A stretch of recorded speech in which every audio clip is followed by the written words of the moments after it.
Hello, good morning to all of you, and welcome to our Dear Cracker. Today we are going to start chapter 8 of class ninth. This is class ninth English medium highlight series. We all know about the new pattern, that is 40 plus 10, where we have to go deeply in our NCRT book to crack each and every MCQ so we can get highly marks. Today we are going to start our physics because most of the students feel uncomfortable in this physics series because they are not able to understand the concept of physics and can't correlate it with daily life. If we can correlate it with our daily life, it will be very comfortable to us and can clear all doubts. Now let me start. That is chapter number 8, motion. In everyday life we see some object at rest and other in motion. हम अपनी daily life में देखते हैं कि कुछ objects जो है rest पर है और कुछ मोशन में है. अगर घर के अंदर हमारी चेयर रखी हुई है तो हम एवरीडे देखते हैं कि जो चेयर है वो वहाँ पे रखी ही हुई है, वो मोशन नहीं कर रही. मोशन मीन्स मूवमेंट नहीं कर रही, वो अपनी पोजीशन पर फिक्स है. बर्ड्स फ्लाई, हम देखते हैं कि जो बर्ड्स क्या कर रहे हैं वो फ्लाई कर रहे हैं. फिश क्या कर रही है, स्विम कर रही है. हमारी बॉडी के अंदर वेन्स एंड आर्टरीज के थ्रू ब्लड क्या कर रहा है, फ्लो कर रहा है. एंड कार क्या कर रही है, मूव कर रही है. तो हम अपनी एवरीडे लाइफ में दीज जो एग्जाम्पल्स हैं ये सब कुछ हम देखते रहते हैं. That is our physical life. Physical life means where we can see with our eyes and can correlate with our daily activity, that is physics, where we can correlate it with our life.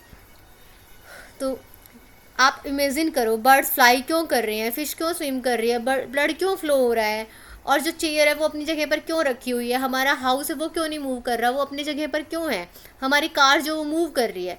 तो इसके बारे में हम इसमें detail में जानेंगे. सबसे पहले हम जो atoms, molecules, planet, stars and galaxies के बारे में हम सब कुछ जानते हैं. ये सारे क्या करते हैं, मोशन में रहते हैं. मोशन का मतलब क्या करते हैं, मूवमेंट करते हैं. We often perceive an object to be in motion but its position change with time. हम किसी ऑब्जेक्ट को देखते हैं कि वो मोशन में है तो हम सबसे पहले क्या देखते हैं कि उसकी पोजीशन क्या हो रही है, चेंज हो रही है. अगर सपोज करो हमारी कार हमारे घर के सामने खड़ी हुई है तो वो किस पर है, रेस्ट पर. लेकिन हम जब उसको चला कर लेके जाएंगे तो देखो चलाने के साथ साथ क्या होगा, टाइम भी तो कंज्यूम होगा ना. अगर हमने उसको 8 बजे अपने घर के बाहर से निकाला और हो सकता है हम 10 मिनट्स कवर कर रहे हैं या 15 मिनट्स जा रहे हैं कहीं, तो देखो टाइम क्या कर रहा है, टाइम भी तो मूव कर रहा है, आगे बढ़ रहा है. और क्या कर रही है, वो कार भी ट्रेवल कर रही है, डिस्टेंस भी ट्रेवल कर रही है. तो इसको क्या बोलते हैं, मोशन बोलते हैं. तो इसका मतलब क्या हुआ, कार पहले 8 बजे अगर हमारे गेट के सामने थी और अब अगर अपने कोई बच्चा स्कूल जा रहा है, उसके पेरेंट्स उसको छोड़ने के लिए जा रहे हैं कार में, आठ वो अगर वो 7:30 घर से निकलते हैं और उसका स्कूल 8 o'clock का है, तो अगर वो 7:30 उनके घर पर कार खड़ी हुई थी तो वो कहाँ पर थी, रेस्ट पर थी. लेकिन जैसे उन्होंने क्या किया, उसको एक्सलरेट करना किया, आगे की तरफ बढ़ाना शुरू किया, उसकी पोजीशन क्या हो गई, चेंज हो गई, वो गेट के पास से हट गई और अब कहाँ जा रही है, वो उसके स्कूल के पास में.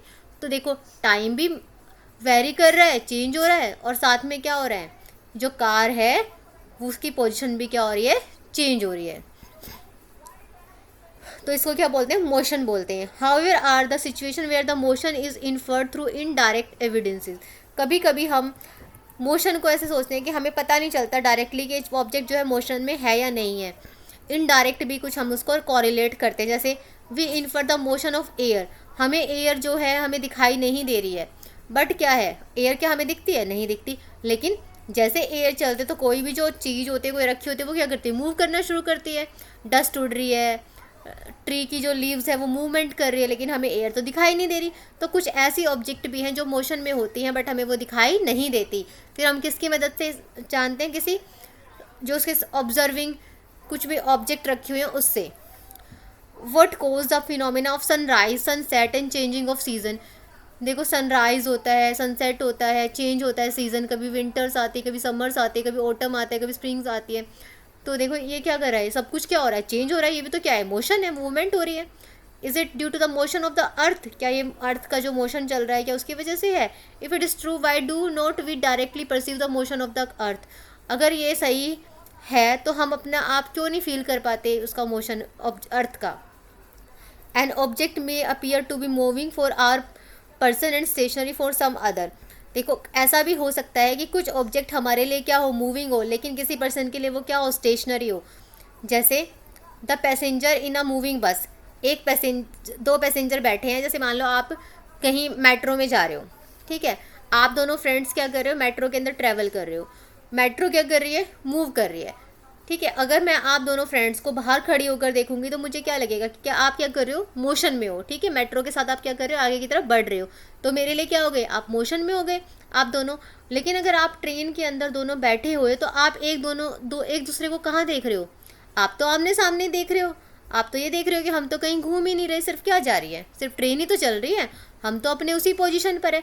तो ये डिपेंड करता है ऑब्जर्वर के ऊपर कि कौन मोशन में है कौन नहीं है। तो ये डिपेंड करता है, ऑब्जर्वर के अकॉर्डिंग वेरी भी कर सकता है, ये चेंज भी हो सकता है।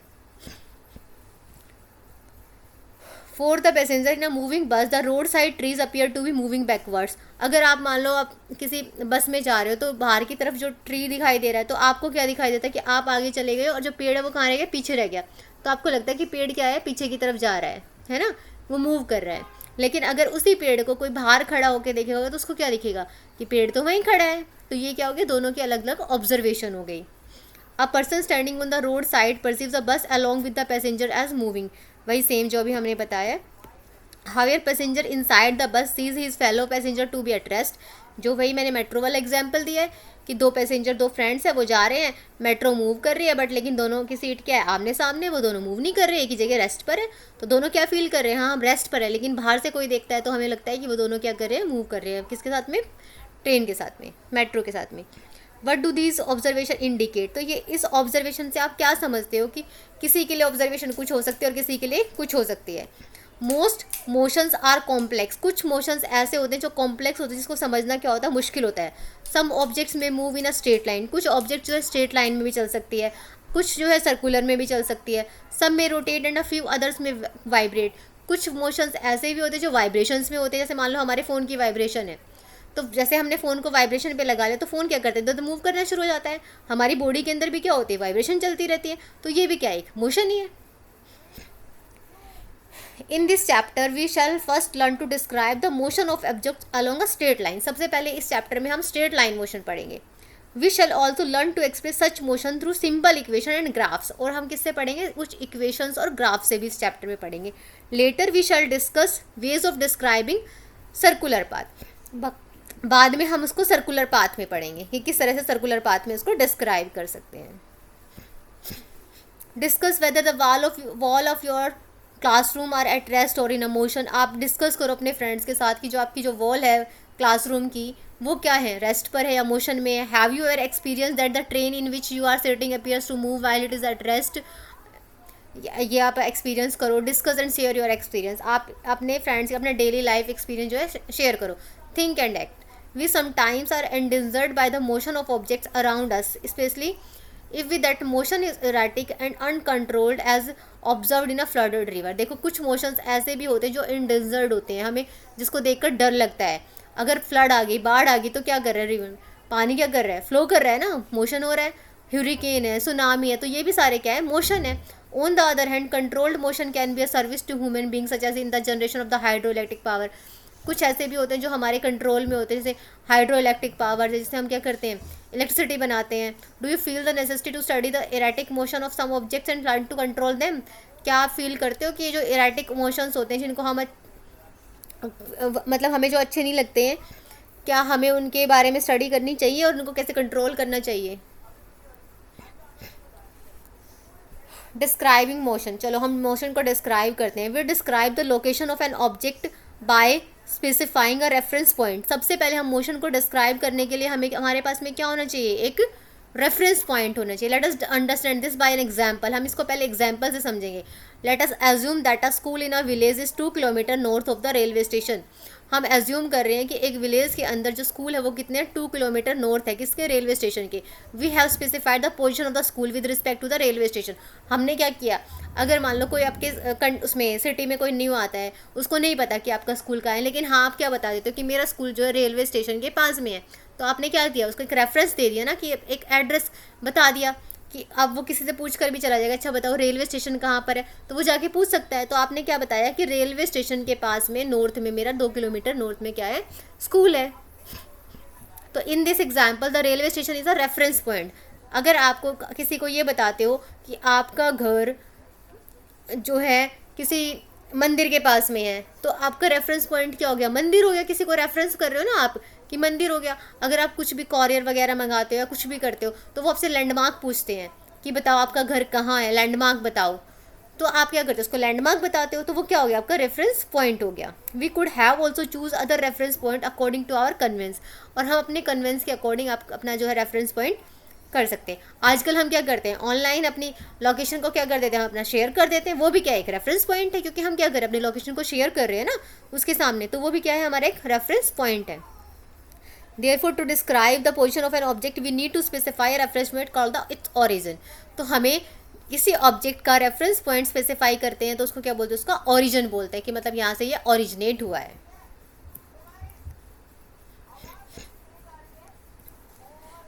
चलो, motion along a straight line. अब हम पढ़ते हैं motion along a straight line.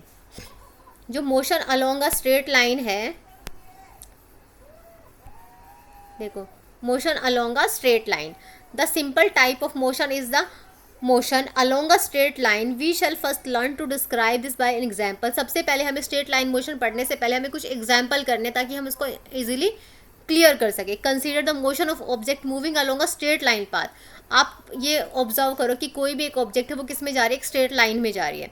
The object start its journey from O which is treated as its reference point. देखो यहाँ पर जो ये है, ये ओ, ये हमने क्या लिया कि एक ऑब्जेक्ट है वो यहाँ पर खड़ी हुई है, वो यहाँ से स्टार्ट होकर अपने आगे की तरफ बढ़ रही है, तो ये क्या हो गया, इसका ओरिजिन हो गया। इसका क्या हो गया, ओरिजिन। क्यों, क्योंकि यहाँ से क्या कर रही है, यहाँ से अपनी जर्नी स्टार्ट करे, तो इसका क्या हो गया, इसका रेफरेंस पॉइंट हो गया। फिर देखो 5 पे गई, 10 पे गई, इस पे गई, इस पे गई, इसके गई, ठीक है। फिर at the first the object move through C. सबसे पहले ऑब्जेक्ट कहाँ पर गई, सी पर गई, फिर किस पे गई, बी पर गई, फिर कहाँ पहुँची है, वो ए पर पहुँची है। Then it moves back along the same path and reaches through the B. अब यही ऑब्जेक्ट यहाँ तक पहुँचने के बाद, ए तक पहुँचने के बाद दोबारा कहाँ आ जाएगी, वापस बी पर आ जाएगी, बी से सी, और सी से कहाँ पहुँच जाएगी, ओ पे। तो ये किस में ट्रैवल कर रही है, एक स्ट्रेट लाइन में कर रही है। अब इसमें देखो, then it moves along the same way, जैसे एक सेकेंड, जैसे अभी हमने ये पढ़ा कि ये कहाँ कर रही है, एक स्ट्रेट लाइन में कर रही है। देखो, अब देखो इसका जो टोटल पाथ है, लेंथ कवर्ड बाय, आपसे पूछा जाएगा कि टोटल पाथ बताओ। टोटल पाथ मतलब होता है इसका टोटल डिस्टेंस, इसने टोटल कितना रास्ता कवर किया है। ओ से ए तक जाने में कितना लगा उसको, 60 किलोमीटर दिया हुआ है ना यहाँ पे, देखो ये 60। ओ से ए में कितना लगा उसको, ओ से ए में कितना लगा, 60 लगा। ओ से ए में 60 लगा है, ठीक है। उसके बाद में ए से सी में जाने के लिए, ए से कहाँ तक बोला था उसको, सी तक जाओ, ठीक है। ओ तक नहीं बताया गया, उन्होंने बोला कि यहाँ तक काउंट कर रहा है, ए से सी तक। तो कितना लगा वापस बैक, तो उसको कितना लगा, 60 में से 25 माइनस कर दोगे तो कितना आगे जाएगा, 60 में से 25 को माइनस कर दोगे तो कितना आ जाएगा, 35। तो टोटल कितना होगा, 60 प्लस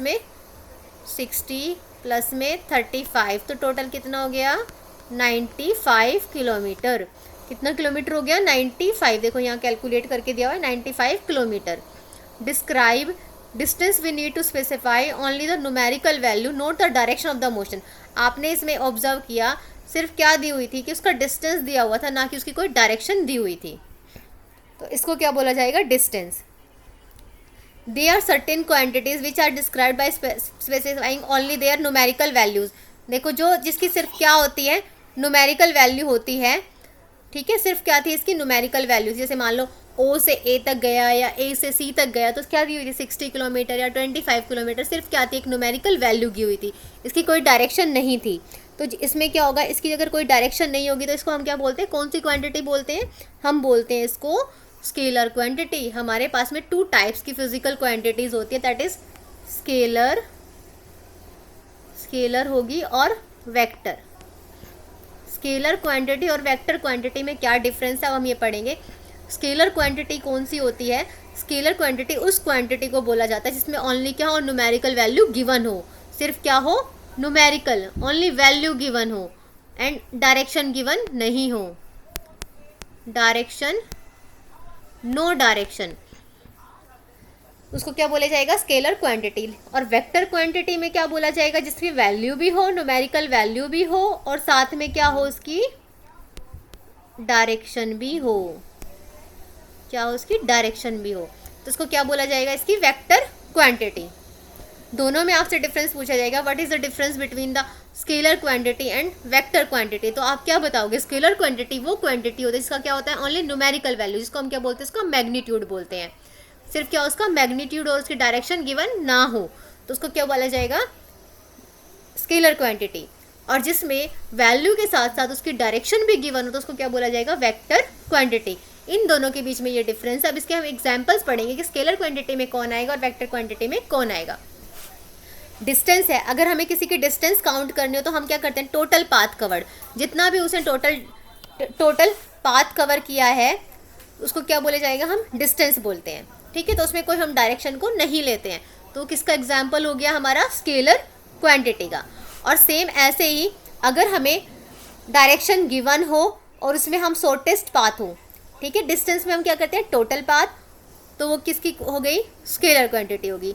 और डिस्प्लेसमेंट, डिस्टेंस और डिस्प्लेसमेंट में क्या डिफरेंस है, अगर किसी में वैल्यू गिवन हो और साथ में डायरेक्शन भी गिवन हो तो वो हमारी कौन सी होती है, वेक्टर क्वांटिटी होती है, जिसका एग्जाम्पल है डिस्प्लेसमेंट। डिस्प्लेसमेंट का मतलब ये होता है जिसमें डायरेक्शन भी गिवन होगी और जिसमें हम क्या निकालते हैं, शॉर्टेस्ट पाथ निकालते हैं। जैसे यहाँ पर देखो, एक यहाँ पर है और इसको यहाँ तक, पहले ये 4 किलोमीटर यहाँ, 3 किलोमीटर यहाँ तक गया, ठीक है, फिर उसके बाद में 4 किलोमीटर यहाँ तक 3 गया, यहाँ तक 4 गया, ABC। अब देखो इसका जो टोटल पाथ होगा वो तो क्या होगा, 3 + 4 7, लेकिन अगर A को बिल्कुल शॉर्टेस्ट कहाँ तक जाना है, C तक जाना है, तो वो देखो ये वाला रास्ता भी तो चूज़ कर सकता है, शॉर्टेस्ट पाथ, ये वाला है ना, ये भी तो चूज़ कर सकता है, जैसे ये वाला भी तो चूज़ कर सकता है। तो ये क्या हो गया, उसका शॉर्टेस्ट पाथ हो गया। अब शॉर्टेस्ट पाथ में क्या होगा, इसको बोलेंगे हम डिस्प्लेसमेंट। हम इसको पाइथागोरस थ्योरम से निकाल सकते हैं, 3 का स्क्वायर + 4 का स्क्वायर, तो 9 + 16 दैट इज 25, और √25 किसका है, 5 का स्क्वायर है, तो √25 का क्या हो जाएगा, 5, है ना। तो ये हमारा क्या हो जाएगा, शॉर्टेस्ट पाथ, तो इसको क्या बोलते हैं, हम डिस्प्लेसमेंट बोलते हैं। तो इसमें देखो डायरेक्शन भी होगी और साथ में क्या होगी, इसमें मैग्नीट्यूड भी होगा, तो ये किसका एग्जाम्पल हो गया, हमारा वेक्टर क्वांटिटी, ठीक है। अब नेक्स्ट करते हैं हम अपना, अब देखो इसमें सिर्फ यही गिवन हो दे रखा है, how is the distance covered in the journey 60 और टोटल इतना हो जाएगा, तो फिजिकल क्वांटिटीज़ बता रखी है इसमें। अब देखो हाँ, डिस्टेंस जो होता है वो कभी भी क्या नहीं हो सकता, वो ज़ीरो नहीं हो सकता, डिस्टेंस कभी भी ज़ीरो नहीं हो सकता, क्योंकि उसमें कोई ना कोई मैग्नीट्यूड है और डायरेक्शन गिवन नहीं है। लेकिन हाँ, डिस्प्लेसमेंट आपका क्या हो सकता है, वो ज़ीरो हो सकता है। तो आपसे न्यूमेरिकल की फॉर्म में क्वेश्चन पुटअप किया जाएगा, क्या डिस्प्लेसमेंट ज़ीरो हो सकता है, तो आप क्या बोलोगे, yes displacement is zero, zero हो सकता है, क्योंकि उसमें क्या होती है, डायरेक्शन है। अगर मान लो आपको ये बोल दे कि वो 120 किलोमीटर जो है ईस्ट की तरफ गया और फिर 120 किलोमीटर ही कहाँ पर आ गया, वेस्ट की तरफ, अगर यहाँ इसको हम पॉजिटिव ले रहे हैं तो ये अपोजिट डायरेक्शन में तो क्या होगी, नेगेटिव, तो 120 - 120 कितना हो जाएगा, ज़ीरो हो जाएगा, ठीक है। तो हमारा जो डिस्प्लेसमेंट है वो क्या हो सकता है, ज़ीरो हो सकता है और नेगेटिव भी हो सकता है, बट हमारा डिस्टेंस जो है वो कभी भी ज़ीरो नहीं हो सकता। हम डिस्टेंस में ऑलवेज क्या करते हैं, हमेशा प्लस करते हैं। अगर इसी का डिस्टेंस निकालना होता तो हमारा क्या होता, 120 प्लस में 120 that is 240, this is our distance and this is our displacement. So we can say that distance can never be zero, can't never be zero, can't be zero, and our displacement can be zero or negative also. But our distance will be always positive, and we have to add because it is a total path covered. Okay. अब हम करते हैं next अपना, या हम ना displacement तक ही रहने देते हैं आज का जो है टॉपिक, फिर ज़्यादा बड़ा हो जाएगा बिकॉज हमें एनसीईआरटी की एक एक लाइन पढ़नी है अच्छे से, ताकि हम अपने क्वेश्चंस को फाइंड आउट कर सकते हैं, क्योंकि हमारे जो न्यू पैटर्न में जो एमसीक्यू आएंगे हमें क्या करने, वो एनसीईआरटी से ही निकाल कर देंगे, तो हम उसको किस तरह से क्रैक कर सकते हैं। चलो ठीक है, अब हम नेक्स्ट क्लास में करेंगे, अपना नेक्स्ट टॉपिक करेंगे uniform motion and non uniform motion, हम अपने नेक्स्ट क्लास में।